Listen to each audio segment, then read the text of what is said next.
Hi, this is Lauren from Lemon Sky Actions, and I'm going to show you the super easy way to create dust and scatters and overlays in Photoshop that are unique every time to you without using an overlay, just using a brush.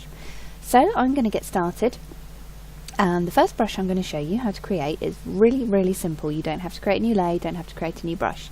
You simply need to get a normal brush, nice and soft, on kind of a small size for your image. You're going to come up here, Window, Brush, and you will get the Brush Presets window come up. To get started, come up here on Brush Tip Shape and put the spacing all the way up. You want the hardness down so it's a nice soft brush. So you can see here when you increase the spacing, it literally does what it says on the tin, it increases the spaces between the brush. And then on Shape Dynamics, put the size jitter all the way up. This will give you lots of different sizes to your brush, small ones and big ones. Put the angle jitter up as well, and that will kind of move your brush around if needed. If you want to, you can put the roundness jitter up, and this will kind of make some of your brushes appear squashed and some round. Scattering. Put the scattering all the way up, both axes. If you want your brush to appear more concentrated, you can put the count up as well, and that will put more next to each other, like this. And we'll do that in a moment. I'm just going to show you this one first. You can put build up as well, I quite like that. So create a new layer, let's call it dust. And there's several ways of doing this. You can just kind of go straight in and start dragging your dust about to kind of create a firefly look to your image. Set the blend mode to overlay to give it more of a natural feel, and you can kind of build those up. So that will give you a nice kind of load of particles that you can drag all over your image. I'm not clicking the mouse separately, I'm literally just clicking once and dragging. Another thing you can do is put the count up a little bit, so it will put more of the brushes next to each other to give you this really cool effect. And put the opacity up, make your brush maybe a little bit smaller, and you can create kind of a dust trail. See, I'm just dragging this about. So this is kind of cool if you want to get like a little pixie dust look to your image, but I'm going to show you something even cooler with that in a minute. And the third way to use this is make another new layer, take the count back down so we're back to where we were, is make a nice small brush and literally just kind of dot it around like this, so you have some little particles floating in the air. In fact, I'm going to make that even smaller to show you. Pop a new layer on. Let's make it super teeny tiny, and there we go. So now I'm clicking separately, just pop a bit of dust around that's kind of looks like it's floating in the air, and down to overlay. So if we zoom in, you can see this kind of puts some little particles in the air, which is really cool. Okay, so that's the first way to make a scatter dust brush in Photoshop. The second way is to create your own brush from scratch. So we'll go to File, New, and we're going to make this probably around, let's make a nice fine dust layer, so let's make it 1000 pixels long and 500 high. We're going to get the brush on black, we're going to work straight on this flat layer, we're not going to make new layers, and select a nice soft brush. And to start with, we're going to make our smallest particle, which is going to be maybe around here. We'll make a medium particle, let's pop that say here, and we'll make a slightly larger particle, which we're going to pop around here. So there's a nice distance between those particles. Okay, edit, define brush preset, and you can call this, let's call it fine dust, because this brush is going to be quite a fine natural dust. Okay, and you can close that down. So now we have our fine dust brush selected. Change it to white. Now if you paint like this, it's just going to create these lines here, which don't look good. So back here, remember, Windows, Brush, and come up here to Brush Tip Shape to start with, and put that spacing up. Pretty much the same as what we did before. Put the size jitter up. You could put the angle jitter up now, the roundness jitter to make some of them look a little bit squashed. Scattering, you want to scatter them on both axes. And I'm going to leave the count for now, but remember that kind of concentrates your brushes a little bit more. And let's put it on build up. Okay, set the blend mode to overlay. I'm going to zoom in for this one. And you want a nice white brush. Nice and small. Let's go nice and small for this one, because I'm going to show you how to make a really kind of fine dust, you know, just if there was a little bit of dust in the air. So I can see it, I'm not sure if you can, but this literally puts, let me zoom in so I can show you, a really fine layer of dust in the air, which is really sweet. You can then come on and make the brush a bit bigger and do it again. So this is a way to add some depth to your brush. You know, especially if you've got an image that has got a shallow depth of field, you don't want your brush kind of, your dust flat, you want some depth to your brush. And I'm going to add one more layer onto overlay. I'm going to make a big one and I'm going to blur this. So let's put some nice big dust particles in there.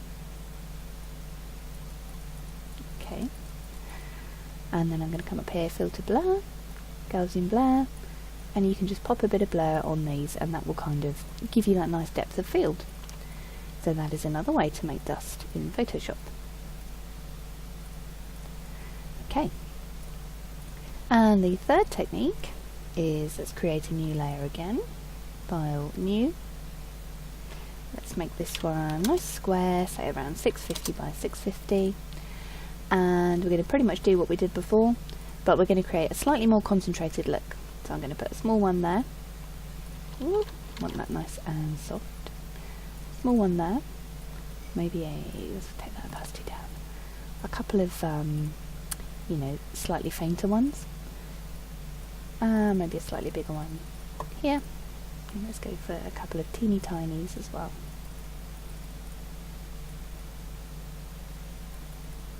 Okay, and we're going to go filter blur, because we're going to make a nice soft one, and pop a little bit of blur on there. Edit, define brush preset, let's call it scatter 2. And no, we don't want to save. So let's create a new layer here. I'll show you on a different image, in fact, just mix it up a little bit. Okay, so let's create a new layer, window brush, and the same as before. So the shape, put the spacing up, shape dynamics, sizing up, the angle jitter up, scattering, put the scatter up both axes. And let's go for build up on this one. This is basically builds up your strokes, so you get kind of more of a depth in there. So let's put the opacity up. And let's set this one to overlay. Okay, so here we go. So this is really scattering now because we put a lot of nice distance in between those brush points. So here we go. So I'm just scattering this dust in the air. I'm now going to make the brush a little bit bigger. I scatter a few bigger ones in there, which is pretty cool. And now we can make it super tiny and just put some little tiny ones. As you can see, some of them have gone on his face. So I'm going to go put a layer mask on here and invert the layer mask to black. You can do that by hitting Control and I or Command and I if you're on a Mac. I'm going to go to a normal brush, a nice soft brush, and a low opacity. Because I've made this invisible, see we've made the dust invisible, I'm now going to get the white brush and start painting it on to make it visible. And if I get a black brush, I can paint it away again. So I'm going to paint it off his face. So there we go. You can also use this technique to make all kinds of brushes. You can make fairy dust. Let me show you a fairy dust one I've made. This one is using star shapes, so you draw some star shapes on your new brush preset. So let me show you. Okay. So as you can see here, this is creating little stars. So you can make a nice fairy dust trail if you want to. You could have this, you know, kind of creeping in around your subject, which is quite sweet for, you know, coming in around here perhaps. Another cool thing you can do with something like fairy dust, because obviously because it's white, it looks a little bit flat and a little bit boring. So I'm going to show you something really cool you can do with this. Sorry, I'm just going to quickly paint this off using a layer mask there. Okay, so on this fairy dust layer, if you double click, you can get layer styles up, and I've created a layer style here that puts a glow on the layer. This is simply an inner glow and an outer glow that's yellow. I'll show you. So there's the outer glow here. You can make it a bit bigger or smaller. So I prefer about there. So that's fairy dust. You can also use your brush to create kind of a bokeh look. Let's call it. There we go. Here's a bokeh brush I made. Where's the bokeh brush? That one. So you kind of get this. I'll show you on the Windows brush presets. So here I have wet edges selected, and I've created this bokeh brush here. Set it to overlay, and you want to kind of make the size of your first point somewhere, you know, around the actual bokeh of the image, and you want to paint this onto the light areas because that's where it would naturally be. So let's go about there, and I'm going to start painting this on, and as you can see it's creating kind of a bokeh look. You may want to find about 3 different sizes for this one, all layered over each other. Let's take the opacity down a little bit. Let's go there, and a slightly softer one down here. Obviously you want to follow the natural kind of blur of your image as well. Just put some soft ones over the top. So what I'm going to do, I'm going to mask that one off again, Control I to invert to make the mask black, and I'm going to get a brush, and I'm just going to paint it back in where I want to see it. So this is really cool. So there we go, let's put some on there and around here. So I hope you enjoyed that tutorial of how to create your own brushes in Photoshop, how to create your own dust brushes and your own pixie dust brushes and your own bokeh brushes in Photoshop. There is so much you can do, and the good thing is you can create a new one for every image, or you can save them as a preset and use them over and over again. I've popped a little freebie down below this video if you're watching this on my website. If you're watching this on YouTube, then head over to the website www.lemonskyactions.com, find this page and you can download a free brush. So yeah, happy dusting. Bye.